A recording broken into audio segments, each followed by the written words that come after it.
அப்ப ஜாதக ரீதியா ஒருத்தருடைய லக்ன பாவம் எப்படி உட்காருதுங்கிறத பாருங்க. ஒருத்தருடைய ஜாதகத்துல லக்ன பாவங்கிறது எப்படி எடுத்துக்கிறோம் ஒரு விஷயத்த அப்படிங்கறது லக்ன பாவம் முடிவு பண்ணும். அடுத்து என்ன சொல்றோம், 3ஆம் பாவம். அந்த லக்ன பாவமே நல்லா இருந்தும் 3ஆம் பாவம் சரியில்லாம இருக்குன்னு வச்சுக்கிறேங்க. லக்ன பாவம் மூளை சொல்லும், 3ஆம் பாவம் என்ன தெரியுமா சொல்லும், நீ நினைக்கிறதெல்லாம் திட்டம்லாம் நல்லா தாப்பா போடுவ, அது செயல்படுத்துறதுக்கான மனசு உன்கிட்ட இல்லப்பான்னு சொல்லி 3ஆம் பாவம் என்ன செய்யணும்னா நெகட்டிவ் ஆகப்பாரு. ஒவ்வொரு பாவமே சும்மா இல்ல, 12 பாவங்கள். நீங்க ஒரு சில விஷயங்கள் நீங்க நிறைய நினைப்பீங்க லைஃப்ல, இதெல்லாம் முக்கியமா இல்லைன்னு நினைப்பீங்க. ஆனா அது இல்லாத போதுதான் தெரியும் வாழ்க்கையில எவ்வளவு பெரிய விஷயம் நம்மள்ட்ட இழந்திருக்கு. லேசா அடிபட்டு இருக்கும் கையில. அந்த கை உங்களுக்கு என்னென்ன வேலையெல்லாம் செஞ்சுச்சு அப்படிங்கிறது எப்ப தெரியும்னா, அந்த கையினுடைய செயல்பாடு நமக்கு ஒரு 6 மாசமோ இல்ல 1 மாசமோ இல்ல ஒரு 10 நாளோ இல்லாத போதுதான் தெரியும், சே அந்த கை இல்லாத எவ்வளவு கஷ்டமா இருக்கு அப்படிங்கிற அந்த உணர தெரியும். ஒரு பொருள் நம்ம கூட இருக்கக்கூடிய ஒரு எல்லா உறுப்புகளை கூட சொல்றேன், ஒரு சின்ன ட்ரபிள் கொடுக்கும்போது எவ்வளவு ஃபீல் பண்றீங்க, சார் எவ்வளவு கஷ்டமா இருக்கு, நார்மலா இருந்தா எப்படி ஆகி போச்சு, தேவையில்லாம ஒரு தயிரை சாப்பிட்டேன் தலைவலி வந்துருச்சு, சாப்பிடும்போது ருசி சாப்பிடுறோம், ஆனா அதற்கு பின்னாடி விளைவு ஏற்படும் என்ன சொல்றோம், அவசரப்பட்டுட்டோமோ அப்படிங்கிற மாதிரி. லைஃபை பொறுத்தளவுல எல்லாமே முக்கியம், அது மாதிரிதான் 12 பாவங்களும் முக்கியம். 12 பாவங்கள்ங்கிற பொழுது ஒரு கொஸ்டின் கேட்டிருந்தேன். ஒரு கொஸ்டின் என்ன கேட்டிருந்தீங்க சார், 5க்கும் 7க்கு அதுதான் சொல்ல வந்தேன். பாவங்களை சொல்லி பலன் சொல்லாதீங்க. 6ஆம் பாவம் வேலை, 2ஆம் பாவம் பணம், அது இல்ல. அத முதல்ல மைண்ட்ல தூக்கணும். 2ஆம் பாவம் பணம் இல்லை. எந்த பாவத்தில் 2ஆம் பாவம் தொடர்பு கொள்கிறதோ அந்த பாவத்தின் ரீதியாக ஜாதகருக்கு பணம் வரும், அவ்வளவுதான். அதுல லக்ன பாவத்தை பொறுத்தவரை எதுக்கு சொல்றோம், அப்ப லக்ன பாவத்துல பணம் கிடைக்குமா அப்படின்னா, பணத்தை பற்றி சிந்தனை ஒருவருக்கு இருந்தால் மட்டும்தான் அவர் பணத்தை பற்றி நோக்கி மற்ற பாவங்கள் நல்லா இருந்தா ஓட ஆரம்பிப்பாரு. லக்ன பாவமே பணத்தை பற்றி சிந்திக்கலன்னு வச்சுக்கிறீங்க, அவர் எப்படி அவர் ஓடுவாரு சார்? லக்ன பாவம் சிந்திக்கிறதான சார் சொல்றீங்க, சிந்தனை எதை நோக்கி போகணும், 2ஆம் பாவம் இருந்தால் பணத்தை நோக்கிய சிந்தனை இருக்குன்னு சொல்றோம்.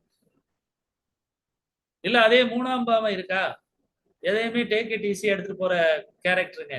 4ஆம் பாவமா சிக்கனமா இருக்கக்கூடிய எண்ணங்கள் உள்ள ஒரு எண்ணங்கள் இருந்தா மட்டும்தான் அந்த பாவம், எந்த பாவம் போய் 4ஆம் பாவத்தை தொடர்பு கொள்ளுதோ அந்த பாவத்தின் ரீதியாக ஒரு பொருளாதாரத்தை சேர்க்க முடியும், இல்ல அந்த பாவத்தின் ரீதியாக ஒரு கட்டுப்பாட்டுக்குள் வர முடியும்.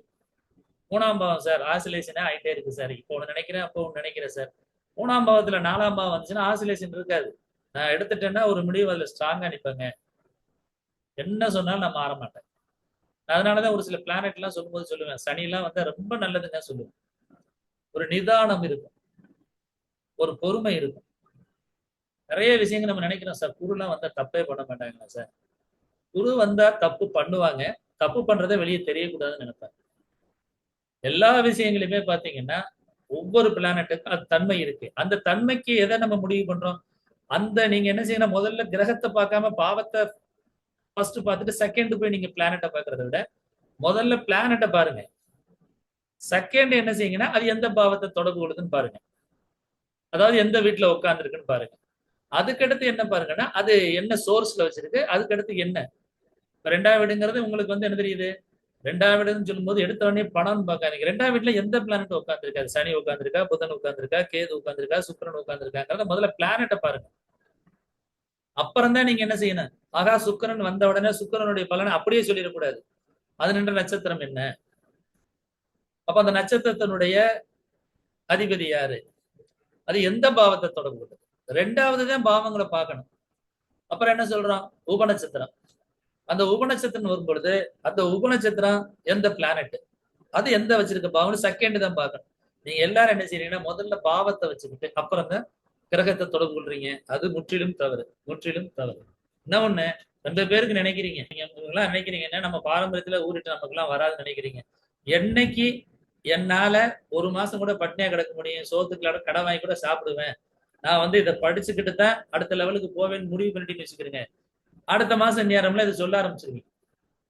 வருஷம் பூரா 200 ரூபாய்க்கு 300 ரூபாய்க்கு ஜாதம் பாக்குறதுக்காக நமக்கு இந்த இறைவன் இந்த இயற்கை நமக்கு இந்த கொடுப்பனையை கொடுக்கல.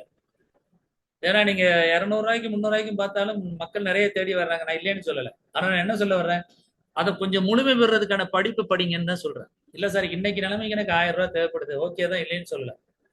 அந்த 1000 ரூபாய்ங்கிற பொழுது அந்த 1000 ரூபாய்க்கு இன்னைக்கு நிலைமைக்கு 10 நாளா, இந்த 10 நாள் இதுல கொஞ்சம் கான்சென்ட்ரேட் பண்ணுங்க, 10,000 ரூபாய் லாஸ் தான், இல்லைன்னு சொல்லல. ஆனா அந்த 10 நாள் நீங்க ஒரு பண்ணக்கூடிய அந்த விரதம், அந்த பண்ணக்கூடிய முயற்சி வந்து பாத்தீங்கன்னா லைஃப் டயத்தை உங்களை லீட் பண்ணி போகும். அது யாருக்குமே வர மாட்டேங்குது. நான் நிறைய பார்த்துட்டேன். நீங்க மட்டும் பேசுறீங்க சார், நீங்க மட்டும் சொல்றீங்க சார் அப்படின்னா எனக்கே தெரியும், உங்களுக்கு உங்க எல்லாத்துக்குமே தெரியும். கிட்டத்தட்ட நான் வந்து 2018ல 7வது மாசம் மதுரை போனேன். அந்த 7வது மாசத்துல இருந்து பாத்தீங்கன்னா சரி, நான் பெரிய லெவல்ல ஜாதகமே பார்க்கல, பெரிய லெவல்ல கிளாஸும் எடுக்கல. எல்லாத்துக்குமே தெரியும். அப்படியே ஏதோ ரேரா அப்படியே போக போக நான் நேரம்லாம் அதை ஃபுல்லா கான்சன்ட்ரேட் பண்ணியிருந்தேன்னா நேரம் என்னுடைய எய்ம் அப்ப இருந்தது. உண்மையிலே ஒரு 4-5 புக்கு போடணும், மருத்துவ ஜோதி ரீதியா புக்கு போடணும், அதே மாதிரி வந்து நட்சத்திர ரீதியா புக்கு போடணும், தொழில் ரீதியா தனியா புக்கு போடணும். ஏன்னா பொதுவா போடுறது வேற, 10ஆம் வீடு தொழில்னு சொல்லிட்டு 10ஆம் வீடை வச்சுக்கிட்டு சும்மா ஜென்ரலா எழுதுறது வேற.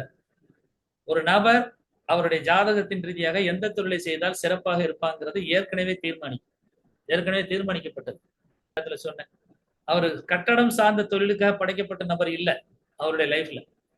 ஆனா கட்டடம் சார்ந்த தொழில் எப்ப வருது அப்படின்னா, ஒரு நபருடைய நம்பிக்கை சார்ந்த தொழில் இது. இது வந்து கட்டடம் சார்ந்த தொழில் இல்ல. அவருக்கு கிடைச்ச தொழில் வந்து கட்டடம் சார்ந்த தொழில் இல்ல.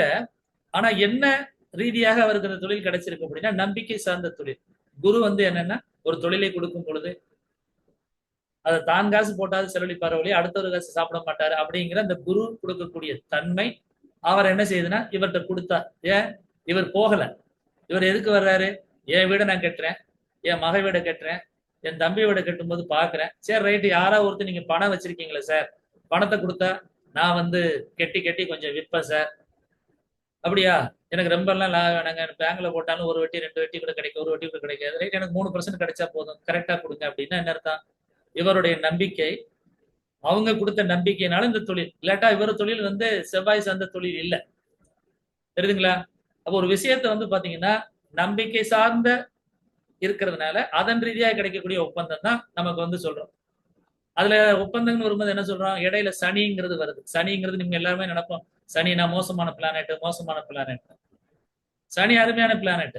இப்ப கௌதம் சார் ஜாதகத்துல பாத்தீங்க, சனி அருமையான பிளானட், அது கெட்டு போகல. ஆனா என்ன, அதை செயல்படுத்தக்கூடிய இடம் சரியில்லாம போயிடுச்சு. அவர் போய் என்ன செய்யறாரு, யாரை தூக்குறாரு, சம்பந்தம் இல்லாம சுக்கிரனை போய் தூக்குறாரு. சுக்கிரன் வச்சிருக்கிற பிளானட் அவர் இருக்கக்கூடிய இடத்தை போய் தூக்குறாரு. அதுதான் இங்க பிரச்சனை. அப்ப அதுதான் பிரச்சனைங்கிற பொழுது என்ன ஆகும், நீங்க 2 விதமா பார்க்க தெரியணும். கெடுதலை கொடுத்து நன்மையும் செய்வார் அப்படிங்கறது பார்க்க தெரியணும். எப்போதுமே சனி ஒருத்தருக்கு கடுமையான கஷ்டங்களையும் துன்பங்களையும் கொடுத்தா மாதிரி ஆளுகள் எல்லாம் என்ன செய்யணும்னா, இது வாழ்க்கையில் நமக்கு பெரிய படிப்பினை எடுத்துக்கிறோம். ஏன்னா சனி கொடுக்கறது எப்போதுமே ஆயுளுக்கும் மறக்க முடியாத படிப்பினையா இருக்கு. அதை வந்துட்டு எப்போதுமே ஃபீல் பண்ணுங்க. அது ஃபீல் பண்ணீங்கன்னாச்சு லைஃப்ல இருந்து சேஞ்ச் ஆயிருவீங்க. ஏன்னா சனி என்ன செய்யணும்னா எப்போதுமே அவநம்பிக்கையும் கொடுக்கும், நம்மளால இயலாதுங்கிற தன்மையும் கொடுக்கும். இந்த 2 வந்து நீங்க எடுத்துக்கிட்டீங்கன்னா ஜெயிக்க முடியாது. நம்ம வந்து நினைக்கணும்னா சரி, நமக்கு இவ்வளவு தூரம் கஷ்டத்தை கொடுக்குது, அது இந்த ஏஜ்லயே கொடுக்குதுன்னா அப்ப நம்ம அடுத்த லெவலுக்கு போக போறோங்கிறது கான்பிடன்ட் லெவல்ல வந்தா தான் ஜெயிக்க முடியும்.